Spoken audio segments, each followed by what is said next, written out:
À mon tour de programmer, c'est une formation qui a été conçue pour les femmes qui souhaitent devenir développeuses professionnelles.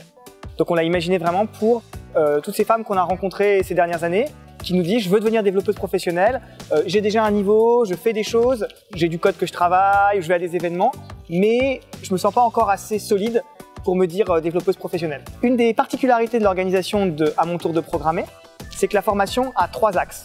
L'axe technique, l'axe développement professionnel et l'axe communauté mise en réseau. On est 4 partenaires sur cette formation, donc on a déployé les 3 axes. L'axe technique a été pris sous son aile, pris en charge par UT7. Social Builder a pris en charge le développement professionnel, le mentorat collectif, le rapport avec les entreprises. Et donc la communauté Ladies of Code est venue apporter le bain finalement dans la communauté et le fait que nos développeuses ne sont pas seules. Dès qu'elles commencent la formation, elles sont tout de suite mises dans une communauté de 500 développeuses Île-de-France. On a considéré que c'était extrêmement important de ne pas faire une formation qui soit que purement technique, parce qu'aujourd'hui, être développeuse, c'est bien sûr la technique, savoir programmer, connaître les bons gestes de la programmation, mais c'est aussi être intégré dans une communauté de développeuses, avoir des contacts, être en relation avec des mentors, ce qui leur permet de bénéficier de ce dont les femmes souvent ne bénéficient pas, c'est-à-dire le réseau, les contacts. Si on n'a pas les entrées, si on n'a pas les bonnes infos, on rate des opportunités. On a essayé d'intégrer la formation dans un écosystème en construction qui est un écosystème des femmes dans la technologie.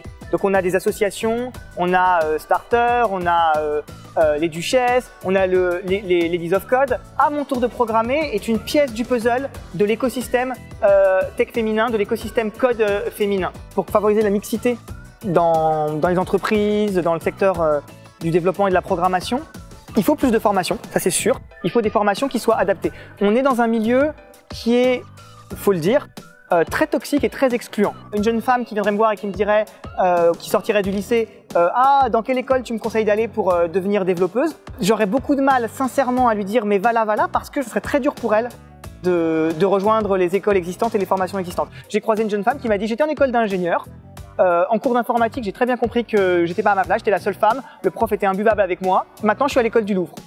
Bah, on est 80% de femmes, au moins là, je suis peinard. Donc il faut diversifier les formations, multiplier et changer aussi là, un peu la culture des formations existantes.